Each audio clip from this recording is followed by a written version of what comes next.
Rosie and Bill Show wish to thank our primary sponsors. The Mallon Agency, located in Springfield, PA, where they take pride in exceeding expectations every time. Anthony DeCecco and our friends at Tennis Addiction are ready to serve all your tennis needs at their beautiful facility in Exton, PA. Women are easy to tell if they're crazy. You can tell if a woman's crazy in direct proportion to her eyebrows. Yeah, the thinner the eyebrow, the crazier the broad.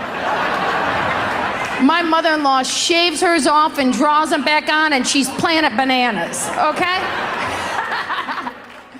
Welcome, everyone, to the Rosie and Bill Show. Folks, to say we're excited about our guest this week, well, that would probably be the understatement of the year. She burst onto the scene as a finalist in Last Comic Standing. Her comedy specials are among the most watched and widely acclaimed of the last 20 years. And she's been performing to sold-out crowds for decades. Please welcome to the Rosie and Bill Show a world-class comedian who always finds the funny, Tammy Pescatelli. Tammy, welcome to the show.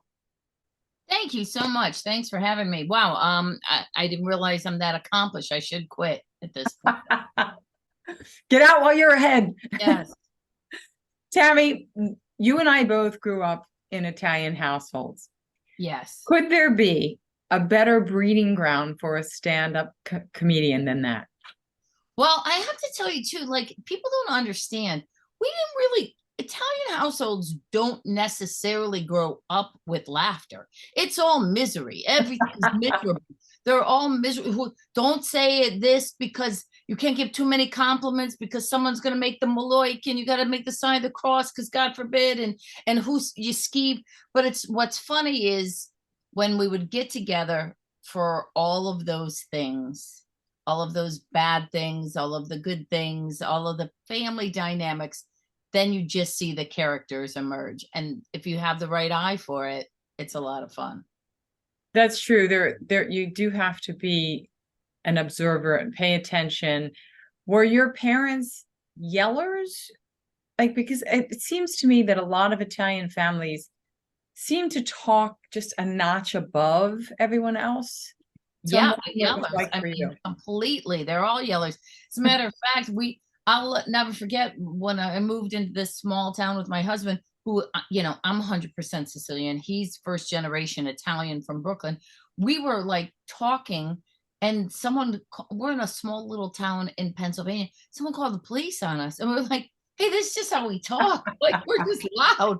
Like, it's not, please, there's nothing going on. We're just loud. That is so true. I mean, people say that to me. Why are you yelling? I'm like, it's just the way I talk. Yeah, I don't know how to whisper. Yeah, I'm curious. I don't know how I got loud. I grew up in a Scandinavian household, and we're not known for our yelling or anything. But Tammy, I do have to say one thing, though. I am a little bit jealous since I didn't grow up in an Italian household. I didn't have a Nona who, if I got up at 2:30 in the morning, would make my bed and make me some food. So I'm jealous. Well, you're kind of lucky then. You're kind of lucky because you could never please her. God bless that woman. May she rest in peace, but you could never please her. She was never, nothing impressed her. Literally, I'll never forget. I had just done the Tonight Show. It was the first thing I'd ever been on television. And I was like, Nona, did you see? She goes, I know watch, but okay. And it just deflated it, right? But you got to put it in perspective. That's not important to them, Yeah, I mean, I was the dummy to call to ask her if she saw it. That's my fault. I should know better. That's one of the things when I went to therapy when I finally got health insurance through SAG. Not because of major trauma, just to unburden myself from the guilt that my family had put on me for all those years. That was my fault. If I was expecting her to all of a sudden change? She still never respected me until the day she died because I didn't cook.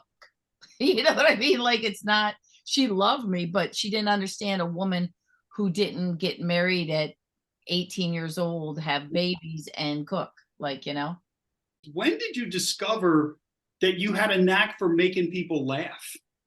My father was a semi-professional football player. He went on to be a coach. he was very, sports were really important in our household. So my brothers got stronger and faster. Like we used to fight, we used to play football. I used to keep up with them. And then when we got to a certain age, they just got stronger and faster, but they could never outrun my mouth. So, I mean, that I literally had to figure out how to use my powers for good, because I have the ability to say things that sit in those places of your mind that expand and expand and expand and crack their brains. I feel like I broke my brother to do. Were you the funny gal in school too? Did that No. transfer there? No, sarcastic. But not, no, I wasn't the funny one. I would say something like, I guess I was funnier than I thought, because people will now tell me, I remember when you said this or that. But no, in school, even that, I didn't think. I loved stand up, but I didn't see women really that were identifiable for me. If you saw a female stand up when I was a kid, you saw Phyllis Diller or Joan Rivers, who were amazing, or even Roseanne or Paula Poundstone, but talking about their husbands and their facelifts and their kids, which is exactly where I am now in my career. But I didn't. So I didn't know that was for me. It kind of happened. I went to college. I have a degree in fashion design, and it kind of just all happened by circumstance. I was supposed to marry my high school boyfriend, and that didn't happen. And my parents had moved while I was away at college. So I thought, well, I'm going to hang out with them for the summer, then make my way into New York with my fashion degree. And there was a comedy club. I thought, I'll see some funny comics. I'll make a little money. And when you're like 21 years old, it's hard to move to a new town without a social circle. So I thought, I'll make a few friends. And they had an open mic night. And yeah, I decided that I was going to try it. And that was it. I was bit. Wow. What comedy club was it? Do you remember? Of course, the Funny Bone, and they were a national chain. So then I moved back to Cleveland, where I was originally from, and that Funny Bone chain was also owned by the Improvs. And that man, I became the house MC at the Improv there, and then worked my way all the way around through all the clubs. They owned like 34, 35 clubs. Wow. So yeah, it was fun. Did you kind of like make the announcement to your family that you were going to now pursue this career path? Well, so I have been blessed to have opportunities sometimes, but I have to work really hard to stay in those positions. There was an open mic night that was sponsored by a radio station. That radio station asked me to come in to fill in on the morning show because their DJ was going on vacation.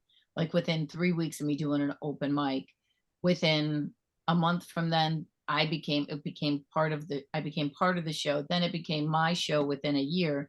And then a year after that, I quit. So I went on the road full time. So yes, they were shocked when I said I was going to be a comic, because all of a sudden I'm now a host of a morning radio show, a popular radio show, and no one could believe that I would just quit and leave it. But I wanted to go see the world, because I literally was bringing these comics in every Friday morning and interviewing them and picking their brain. And then thank goodness, because so many of those guys helped me.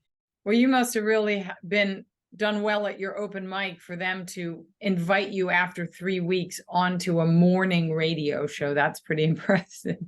I think I did well because I was confident. And don't forget, there weren't a lot of women in this business. Funny women, whatever degree that is, but also young. I was young, and I didn't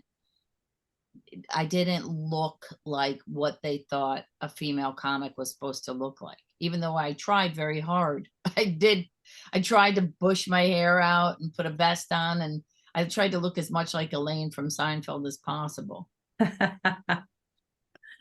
Let's fast forward to Last Comic Standing, because you did quite well. You went up against... That was 10 years later, though. I mean, it was 10 Wow. years it took.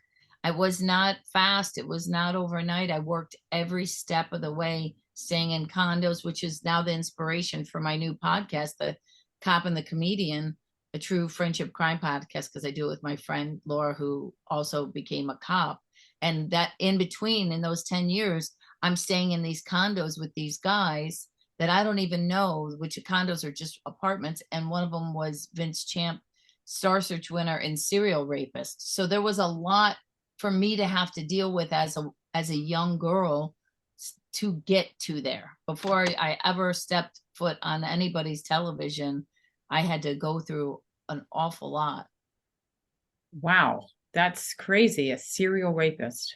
Yeah, and I couldn't complain. I mean, he made me, it was creepy, and but I couldn't complain. I didn't know that he was a rapist. That was a whole thing we found out later. But you know, you can't complain about sexual harassment back then because it had just fired me. So it was a lot of steps that, not besides the fact that I'm trying to be funny, like I'm trying to grab my act together. I'm trying to figure out what kind of life. Clubs are Tuesday through Sunday, trying to figure it all out. So yeah, it was crazy. You know, a lot of people don't realize sometimes that whether it's a comedian or a musician, a singer, sometimes overnight sensations take 15 to 20 years to come to fruition. Yeah, especially back then, because they kept saying it's so different than the now. Back then, you had to be fully formed before anybody would look at you, before Hollywood would look at you. They would say, you have to find your voice. Now, if that took you 2 years, fine. But for me, it took all that time. So, you know, now they put a 30-second video up and it hits viral and they have a Netflix deal. So it's a different thing. Yeah, I was going to say, Bill and I were talking about this before you signed on, and you know, we were wondering, were the challenges greater for you being a woman in stand-up comedy? For sure then, and even now, it's a different thing now. For sure then, because I wasn't taken seriously, and I had to make big decisions all the time. I mean, I was offered Funny Women of Playboy that would have really changed financially for me. At the time, they were offering more than I made for the entire year. Because obviously the pay wasn't the same as guys, but it just wasn't good for anybody back then if you were coming up. So regardless, I had to make a decision. Is that something that moves my career forward? Besides the fact that my family, I would have embarrassed my father and my brothers at the time. I didn't want to have to stay in a condo with guys who had seen me naked. I already felt a little bit out of sorts. And I was just trying to be a comic, not a female comic. Right. So that was something I had to pass where it could have really helped me. And it did help the girls that did it, the Margaret Cho and Felicia Michaels, and they looked great, and God bless them. That was amazing for them. It just wasn't my path. And then now on the flip side of it, women are doing great, but it's very hard for women my age. Like I just was told by a major streaming service that they're not interested in my demographic. So what do? You know, I mean, it's a weird, somewhere it was really hard in the beginning, and then now it's really hard too, but how did I miss it? Like I missed it when it was easy to be a woman days. You know what I mean? I'm not sure it was ever. Yeah, Tammy, I have to say that really strikes me that you said that, because we recently had Karen Mills on the show, and Karen was saying that, you know, her and Leanne Morgan, they've been touring and selling out places the last couple of years, and one of the things that they were told was that they're speaking to a demographic that didn't have anyone to really speak to them before, and that's women over 40. Yes, but see, there is my problem, and they are amazing, Leanne and Karen, but I sell tickets 50-50 to men and women. I'm split down the middle. You can take a look at my Facebook page and think it's right in the middle. So, which is really such a blessing, because like couples will come see me. A guy can get tickets to come see me and his wife doesn't wonder why, or a woman will get it and a guy doesn't go, oh my God, do I have to? Or at least no one tells me that. They might do. But so I don't just speak to women. So it's a really hard, I love what Leanne and Karen are doing. And Leanne's a very, very good friend. So I'm super excited for her success. But yeah, they're doing shows for these women and it's crushing it. I never just zoomed in on women, and that, thank goodness I didn't, because I'd have to be competing with that, and they're monsters right now. Hmm. Well, one thing, Tammy, that you do incredibly well, and to me, it's what really makes your comedy so special is the relatability of it. And I know you've described yourself as an observationist, and I think that's what leads to the relatability of your comedy. But I'm curious as to how do your observations evolve into material? What is your writing process like? You know, it's weird because it's kind of like I was telling my friend Laura, who does the podcast with me, she's a cop and she sees things different. Like she sees things like a cop sees things, right? Like she looks around and she's like, oh, okay. And I'm like, oh, you think that guy's doing something, right? And she's like, yeah, how do you know? I'm like, I can tell. It's like basically you're lifting your leg up. I can tell. As a comic, I see things differently as well. And I think it's just how, we perceive the world. I'm always searching. Again, that's why I called that special Finding the Funny. I'm always searching for what's funny in the situation. What is the thought process? What makes someone do that? The whys, even though the whys are usually because they're crazy. That's usually why. But yeah, Especially if they have thin eyebrows. all of it. All of it. There's so many signs now. There's so many signs of the crazy. It's so funny. And no matter what you say, there will be someone afterwards who comes up to you and tells you about someone who has it or has it themselves. Like I just did this whole bit about how, and it's true because it was based on a true story. That's what happens now. I just live my life and then I report on it. And I got picked up for an Uber in Des Moines by a woman who was very nice, but her back window had probably about 47 stuffed animals in the back of it. And sure enough, the conversation was a little bit off. It's all was. And my luggage smelled like cat pee when we got it out. Like there was just like I knew something was going to happen. So it just is what it is. Well, earlier, Tammy, you talked about what kind of a life do I want for myself, when you were trying to figure all of that out. And you're married and you have a family. Mm-hmm. It's hard to find the balance. How did you kind of adjust to make room for everything? Well, I didn't really have time. It just kind of all was thrust upon me at once. I'm very blessed. My husband, Luca, gets it. He was a paid regular at the Comedy Store. He's a comedian in his own right. When I got pregnant, he was able to go with me. He just doesn't like to go on the road like we do. Like his buddies with Sebastian and Brett Ernst, and they used to do their own little things together. I used to call it, forgive me if you have to bleep it out, but Wapapalooza.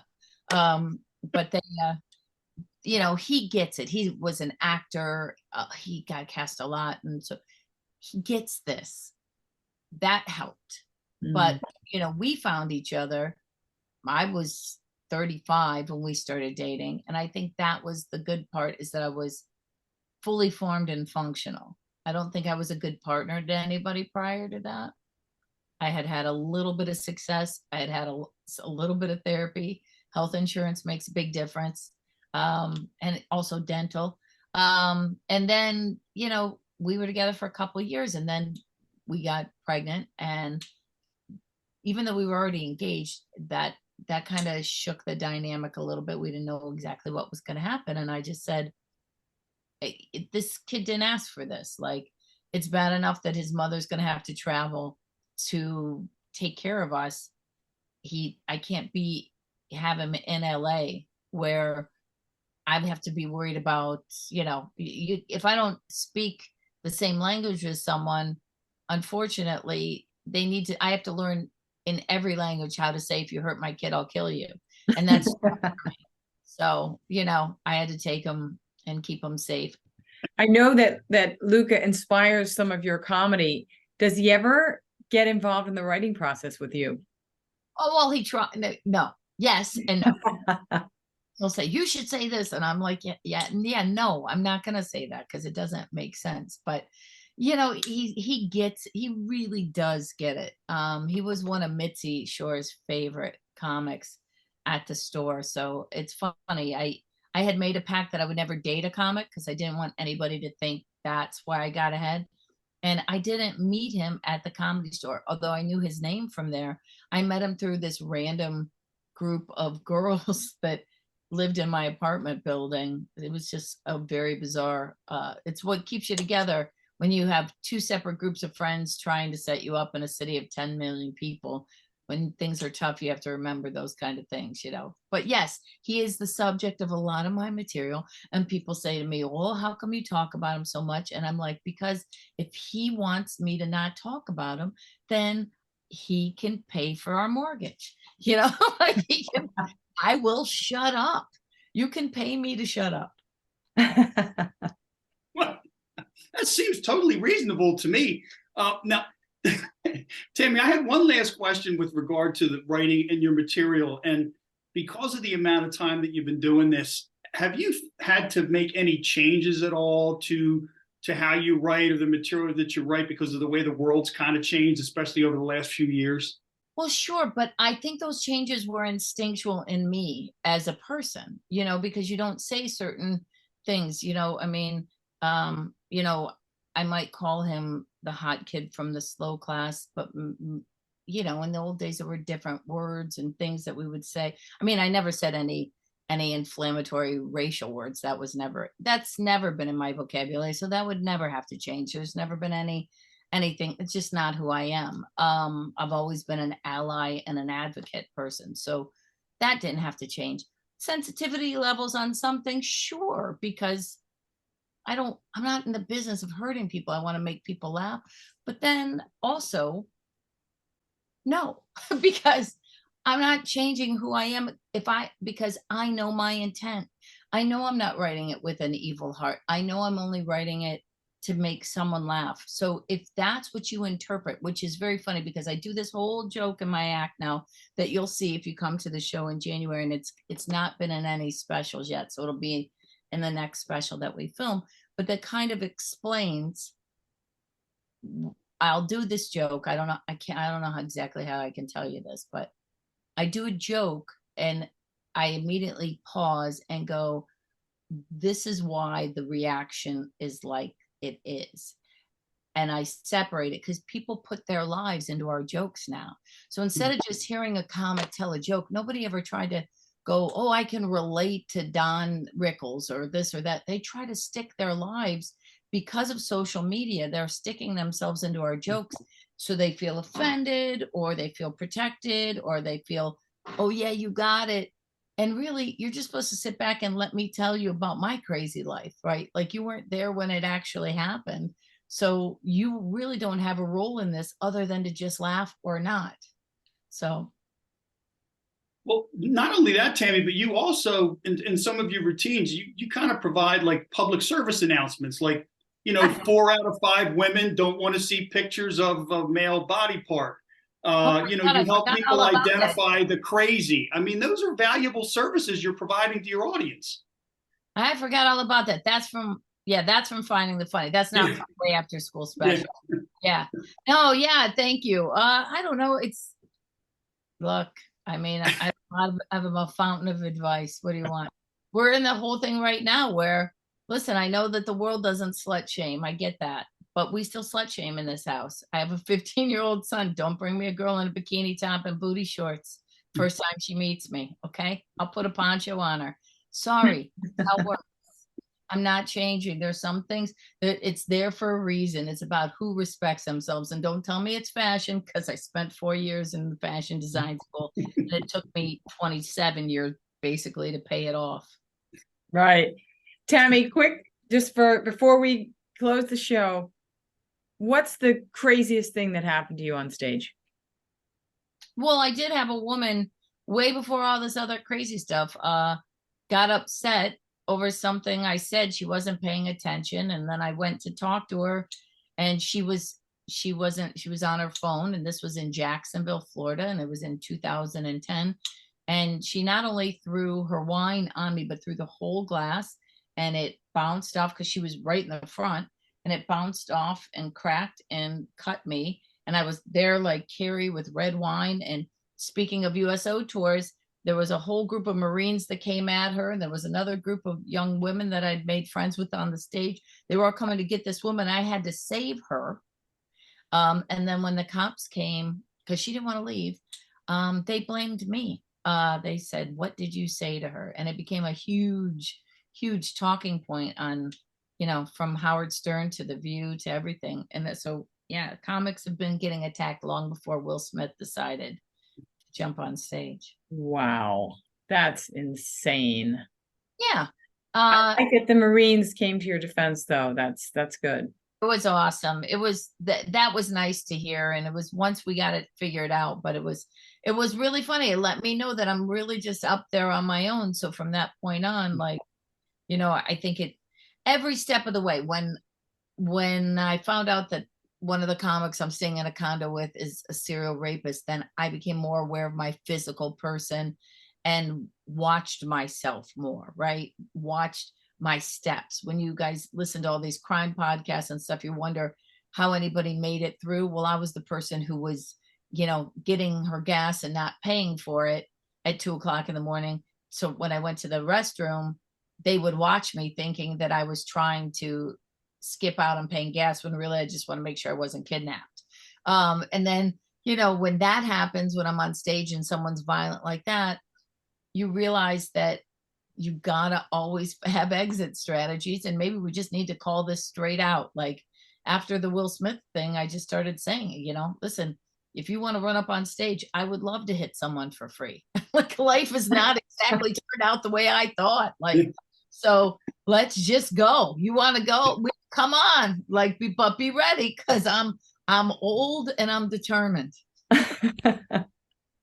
Oh, it's a sad state of the world. Oh my goodness, that you even have to worry about that. The comics, that's the hardest part. That's what I really, and people always say to me, like, what's advice for young comics? Well, first of all, nothing beats 10,000 hours.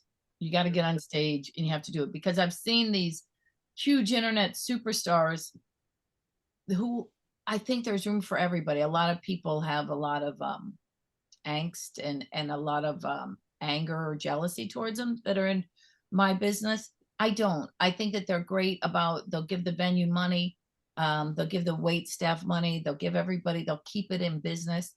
But you can't expect them to sell tickets 2, 3, 20 years, because they may not have enough even for that first year. And you can only trick the public out of their money once. Right. That's not the first time we've heard that. Actually, other comedians have echoed your sentiments about that, that you really do need to put in the time. And just because someone is funny and they went viral doesn't mean they can sustain that for an act. Yeah, and maybe they can. I actually really love what's happening, because it took the pressure off of comics like me to immediately come back and sell tickets. Because originally, prior to 2020, I was like having one of the greatest years of my life. Like, we had these theaters sold out months before we went there. It was going to be a changing year. And then when we started to come back, my goodness, forget it, because a lot of my demographic was in the death demographic.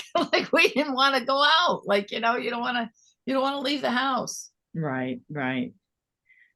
Well, gosh, Tammy, thank you so much for coming and talking to us. And we look forward to seeing your show in January. Thank you. And don't forget, my specials are on Prime, Finding the Funny and the Way After School special. And The Cop and the Comedian is available. It's a podcast. It's available. And by the way, we don't joke about crime. We joke with each other and our dynamic, but the crime stands on its own. So. Right. Well, wish you all the best with that. And thank you for coming on the show. And folks, thank you for tuning in. We'll see you next week.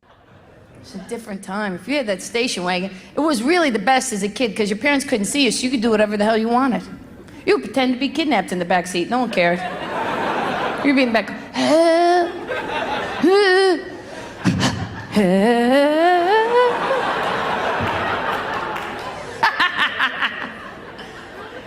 People had a sense of humor back then, because what the other drivers do? Nothing. Nothing. Maybe honk the horn, make a face at your parents. Nowadays, Let's see if people have a sense of humor. Tomorrow, when you're not doing anything, see if you got a kid. Make him pretend to be kidnapped in the backseat of your car. Just for fun. Please, there'd be choppers and flares and Nancy Grace at the exit. I love Nancy Grace. I do. I love her. I wish I was her friend, because she needs a friend. No, she does. She really does. Because if she has no good girlfriends. I know she has no good girlfriends. You know how I know? Because I'm a good girlfriend. And I know that she has no good girlfriends, because if she had one good female friend, they'd tell her, you shouldn't wear that little baby beret right here. No one's going to take you seriously as an attorney, really. It's not going to work out with the butterfly right there. It's purple and plastic. Please, take it off.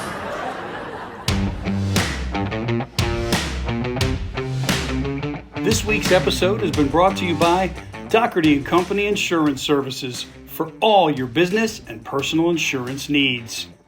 Our friends at Tennis Addiction in Exton, PA. And the Malin Agency, where exceeding expectations is how they do business. Interested in becoming a partner in positivity? Send us an email, rosieandbillshow2018 @gmail.com.